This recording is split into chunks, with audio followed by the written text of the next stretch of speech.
Hello guys, எப்படி இருக்கீங்க? நல்லா இருக்கீங்களா? நம்ம சேனலுக்கு ரொம்ப நாள் கழிச்சு நருட்டோ சீரீஸோட ஒரு முரட்டு பக்தர் வந்திருக்காரு. அவர் இன்னைக்கு நருட்டோட பவர்ஸை பற்றி பேசலாம் அப்படின்னு சொல்லிட்டு ஒரு ஐடியாவில் இருக்கும். அதை பற்றி பேச போகிறோம். சரி, இப்போ நருட்டோட பவர்ஸ் எக்கச்சக்கமாக இருக்குது. இதில் ஒரு டாப் 5 பவர்ஸ் என்னன்னு பார்ப்போமா? டாப் 5 பிரிக்க முடியாது. ஒவ்வொரு பவரும் அந்தந்த சிச்சுவேஷனுக்கு ஏற்றாப்புல ஒரு பவராக தான் இருக்கும். நான் அப்படி தான் சொல்லுவேன். இப்போ எடுத்துக்காட்டாக பார்த்தீங்கன்னா, நான் ஃபஸ்ட்டு சஜஸ்ட் பண்ணுறது ரஷ்யன் ஷுரிக்கன். ஃபஸ்ட்டு இந்த ரஷ்யங்கனை தான் நருட்டோ கற்றுப்பான், அந்த வின் ஸ்டைல் ஜுட்ஸோ வச்சு. அதுக்கப்புறமா ககாஷி ட்ரைனிங் கொடுத்து வின் ஸ்டைலையும் எர்த் ஸ்டைலையும் பயன்படுத்தி தான் இது வின் ஸ்டைலையும் எர்த் ஸ்டைலையும் பயன்படுத்தி தான் ரஷ்யன் ஷுரிக்கனே உருவாக்கும். அது ரொம்ப ஸ்ட்ராங்கான ஜுட்ஸு. அதில் தான் கக்குசுவையே போட்டு தள்ளுவான். கக்குசுன்னு ஒருத்தர் இருப்பான், அக்காட்சி நம்பர். அவனே போட்டு தந்தது நருட்டோ தான், அந்த ரஷ்யன் ஷுரிக்கனை வச்சுதான். அதுவும் இல்லாமல் மாதரா உச்சிகா என்ட்ரி கொடுக்குறப்ப ரஷ்யன் ஷுரிக்கனை நருட்டோ மாதராக்கு எதிராக பயன்படுத்துவான். மாதரா அதை ரெனிங்கனை வச்சு தடுத்துரும். அதுக்கப்புறம் மாதராவே சொல்லுவான் டூ மச் எனர்ஜி. அப்போ அந்த சீன்லாம் பயங்கரமாக இருக்கும். அதனால் எனக்கு ரஷ்யன் ஷுரிக்கனை ரொம்ப பிடிக்கும். அடுத்து என்ன சொல்ற, வேற ஒரு சூப்பர் ஃபைட்ல ஒன்று ஒரு படத்தை பேர் அந்த சரியா தெரியல. அமட்டர்ஸு சொல்லலாம். அது அமட்டர்ஸு பெயிண்ட் தான். ஹிட்டாச்சி ஃபர்ஸ்ட் பயன்படுத்துறப்ப ஒரு மாதிரி பயங்கரமா இருக்கும். அப்படியே மூடிட்டு அமட்டர்ஸு அப்படியே பயங்கரமா இருக்கும். தமிழ் டப்பிங்லாம் கொஞ்சம் சொதப்பிட்டாங்க, அம்மாட்டரசுங்கிறாங்க. அது ஜாப்பனீஸ்ல பயங்கரமா சொல்லுவாங்க அமட்டரசு அப்படின்னு, பயங்கரமா இருக்கும். அது திறந்தாலே அந்த கண்ணில் இந்த ரத்தம் வரும் பார்த்தீங்களா, அதான் அமட்டரசு. அமட்டரசு எவ்வளோ பெரிய நெருப்பாக இருந்தாலும் அதை அணைச்சிரும். ஏன்னா சாஸ்கே உச்சிகா அந்த ஃபயர் ஃப்ளேம் சுவிட்சுவை யூஸ் பண்ணுவான். அதை எப்படி அணைக்கலான்னு சொல்லிட்டு தான் இட்டாச்சி அந்த அமட்டரசுவை பயன்படுத்துவான். அதை பயன்படுத்தி நெருப்பே அணைச்சிருவான். அது ஒராச்சி மரம் வெளியே வந்தோடனே அந்த பாம்பு மட்டும், ஊராட்சி மரம் கொண்டப்புறம் அந்த ஒரு சின்ன பாம்பு மட்டும் ஓடும். அதை மட்டும் அமட்டரசு பயன்படுத்தி அந்த பாம்பை அந்த தம்பியை நெருக்கக்கூடாதுன்னு. அது ரொம்ப ஸ்ட்ராங்கான ஜுட்ஸு.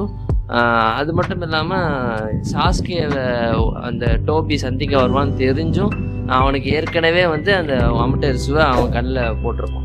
சாஸ்கே வச்சுக்க கண்ணில் போட்டிருப்பான். அந்த ஷெரிங்கானை பார்த்தோன்னே அந்த அமட்டரசு இப்படி ஆன் ஆகிற மாதிரி வேற லெவலில் இருக்கும். அவனை செட் பண்ணி போயிருப்பான். டோபி உள்ளே வந்தோடனே அமட்டரசு அவன் பயன்படுத்திடுவான். சாஸ்கேக்கே தெரியாமல் டோபிக்கு எரிய ஆரம்பிச்சிடும். ஐயோ, எப்படி அவன் அமட்டரசை யூஸ் பண்ணுறான், அந்த சீன்லாம் பயங்கரமாக இருக்கும். டோபியே ஆச்சரியப்பட்டுருவான், எப்படி அவன் அமட்டரசை யூஸ் பண்ணுறான். வினோதமான விந்தையான சம்பவங்கள் நாட்டில் நடந்துட்டு இருக்கு. சொல்லுங்க. எனக்கு ரொம்ப ஆச்சரியமா இருக்குன்னு சொல்லிட்டு இட்டாச்சி ஏற்கனவே பிளான் பண்ணி தான் தன் தம்பி கண்ணில் அந்த அமட்டரஸை பயன்படுத்தி வச்சுருப்போம். அதனால எனக்கு அமட்டரஸ். இந்த பவர்ஸை பற்றி பேசும்போது இப்போ பெயினோட பவர்ஸ் அதிலாச்சும் ஒன்று சொல்ல முடியுமா? ரெனிங்கன் அது என்னன்னா, பெயின் ஒரு ஜூஸ் யூஸ் பண்ணுவாரு. மாதரா லீஃப் வில்லேஜ் அழிக்கன்னு நினைப்பாரு, ஒப்பிட்டு நினைப்பாரு. நிறைய பேர் நினைப்பாங்க ஊராட்சி மரம் வருவான், அந்த சம்மனிங் பண்ணி பாம்பை சம்மனிங் பண்ணி என்னென்னமோ பண்ணி பார்ப்போம். ஆனால் லீஃப் வில்லேஜ் அழிக்க முடியாது. என் தலைவன் பெயின் ஒரே ஆளாக வருவான். இந்த 6 பாத்தை கூட்டிகிட்டு வருவான். மேலே போவான். ஆல்மைட்டி புஷ்மா இடன் லீஃப் வில்லேஜே அழிஞ்சிரும், நொறுங்கி போயிடும் அந்த ஒரு ஜுட்ஸுனால. அதுதான் ஆல்மைட்டி புஷ். அது ரெனிங்கனோட பவர் தான். அது பெயின் போட்டோன்னு ஒரு லீஃப் வில்லேஜ் எல்லா கட்டடமும் நொறுங்கிடும். அது ஒரே ஒரு வார்த்தையில் அந்த லீஃப் வில்லேஜே அழிச்சிருவான். அதுதான் ஆல்மைட்டி புஷ். ரொம்ப ஸ்ட்ராங்கான ஒரு ஜுட்ஸு வேலை. அது நருட்டோ திருப்பி ரிட்டர்ன் ஆவான். சாக்குரா சமன் பண்ணுவாள், நருட்டோன்னு கத்துவாள். அப்போ நருட்டோ கத்துறதே சமசிலிருப்பா இருக்கும். கத்துறப்ப நருட்டோ நருட்டோ வந்த அப்புறமா அவன் சொல்லுவான் அகைன் ஆல்மைட்டி புஷ்மா. அது பயங்கரமா இருக்கும். அதெல்லாம் காமெடியா இருக்கு, ஒரு மாதிரி சிறுத்துரும். அதனால எனக்கு ஆல்மைட்டி புஷ் ரொம்ப பிடிக்கும். அப்புறமா சூசனோ பற்றி சொல்லியா, உராட்சி மரம் கொல்லணுன்னே அவன் சூசனோ வெளியே எடுத்து வந்துருப்பான். இட்டாச்சி உச்சிகா சாஸ்கே கூட ஃபைட் பண்ணுறப்ப சாஸ்கே நினச்சப்போ நம்மளை தான் கொண்டு வரான், சூசனோ பயன்படுத்தியிருக்காங்க. ஆனால் அந்த கேஸ் மார்க்கை விட்டு உராட்சி மரம் வெளியே வரைச்சிட்டு உராட்சி மரம் கொல்றதுக்கு தான் அது அந்த பிளானை போட்டிருப்பான் அது இட்டாச்சி உச்சிகா. அப்படியே அந்த உராட்சி மரம் வெளியே வந்தோடனே டக்குன்னு சூசனோ அந்த சோசுகா பிளேட் இருக்குல்ல, அதை பயன்படுத்தி உராட்சி மரம் போட்டு தள்ளிடும். அந்த சூசனோ பெர்ஃபெக்ட் சூசனோ கிடையாது, பாதி சூசனோ தான்.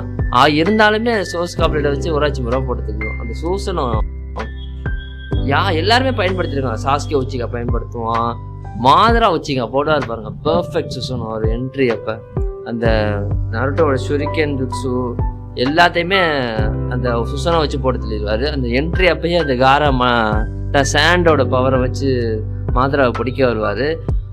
அப்படி இருந்தாலும் பெர்ஃபெக்ட் சுசனை கிட்ட வேலைக்கு ஆகுமா? சுசனை போட்டேன்னா எல்லாம் காலி. ஏன் நம்ம கக்காசி சுசனை போடுவாருங்க, அவர் உச்சியாக்கலானே கிடையாது. இருந்தாலுமே பெர்ஃபெக்ட் சுசனை போடுறான்னா அவர் எப்படியாப்பட்ட ஒரு இருக்கணும். டிஎம்எஸ் கக்காசின்னு ஒருத்தர் இருக்காரு, அது ஒரு மோடு. டிஎம்எஸ் கக்காசி சாதா கக்காசியை விட டிஎம்எஸ் கக்காசி ரொம்ப பவர்ஃபுல்லான ஒரு கேரக்டர்னே சொல்லலாம்.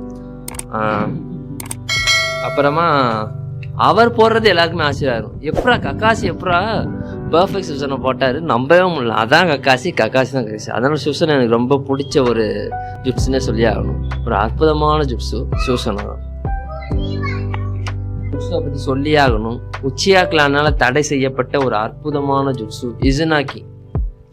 இது என்ன புதுசாக இருக்குது? இசனாக்கி இந்த ஜுட்ஸை வந்து உச்சியாக்கலானால தடை பண்ணிட்டாங்க. இதை எதுக்கு யூஸ் பண்ணியிருக்காங்கன்னா, போரில் யாராவது இறந்துட்டா, நம்ம ஒரு 100 பேரை கூட்டிகிட்டு போகிறோன்னா அதில் ஒரு 90 பேர் இறந்துட்டாங்கன்னா எதிரிக்கு அது பலமாயிருச்சு. 90 பேர் எழுதிட்டாங்க, 10 பேரை போட்டு தெரியலன்னு பயன்படுத்துவாங்க. அப்போ தான் இந்த இசனாக்கி ஜுட்ஸுவை பயன்படுத்தி அந்த 90 பேரையும் இருக்கிற மாதிரி அவங்களுக்கு காமிக்கலாம், ஒரு பிரம்மை மாதிரி. அதான் இசனாக்கி ஜுட்ஸு. பெயின் கூட ஜிராயை சண்டை போடுறப்ப இந்த இசனாக்கி ஜுட்ஸு மட்டும் ஜிராயா பயன்படுத்தி இருந்தா முடியாது, பயன்படுத்தி இருந்தா அந்த ஜுட்ஸு மட்டும் இருந்தா பெயின் காலி. கடவுளுங்க எங்க ஜுட்ஸு. ஓ சென்சே, நீங்க இப்பவும் ஒரு சாதாரண மனுஷன் தான். ஆனா நான் மனுஷங்கிறதுல இருந்து உருமாறினது ஒரு கடவுளா. இந்த உலகத்துக்கு வலிமை என்னன்னு காட்டுறேன். ஒரு இதில் ஒப்பிட்ட கூட அதை பயன்படுத்துவான். அது சொல்ல நான் விரும்பலை, பார்க்குறவங்க பாருங்கள், ஸ்பாய்லர் ஆகும். அது ஒரு அற்புதமான ஜுட்ஸுங்க. ஆனால் தடை செய்யப்பட்ட ஒரு ஜுட்ஸும். ஆனால் அது 2 பேர் பயன்படுத்துவாங்க. ஒபிட்டோ அதை என்னடா தடை செய்யறது, நான் பயன்படுத்துகிறேன்டான்னு பயன்படுத்துவோம். அதனால் இசனாக்கி ஜுட்ஸு ஒரு டேஞ்சரஸான ஜுட்ஸுன்னே சொல்லலாம். அதுதான் பவர்ஃபுல்லான ஜுட்ஸுன்னு நான் நினைக்கிறேன். தடை செய்யப்பட்டதான் ரொம்ப பவர்ஃபுல்லாக தானே இருக்கும்.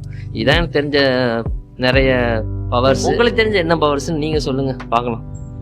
நான் இப்போ திடீர்னு தோணலை. உங்களுக்கு தெரிஞ்ச பவர்ஸை டாப் 5 அடிக்க சொல்லுங்கள், ஓகேவா? சரி, ஓகே. இது மாதிரி வீடியோக்கள் தொடர்ந்து பார்க்க நம்ம சேனலை தொடர்ந்து சப்ஸ்கிரைப் பண்ணிக்கோங்க. லைக், ஷேர், கமெண்ட், சப்ஸ்கிரைப் பண்ணுங்கள். நம்ம சேனலில் இன்னும் க்ரோத் பண்ண நீங்களும் கொஞ்சம் உதவுங்க. அப்போ தான் நீங்கள் கொடுக்குற ஆதரவால் எங்களால் மேலும் கூட இது மாதிரி கண்டென்ட் வந்து தொடர்ச்சியாக போட்டுகிட்டே இருக்க முடியும், ஓகேவா? பாய்.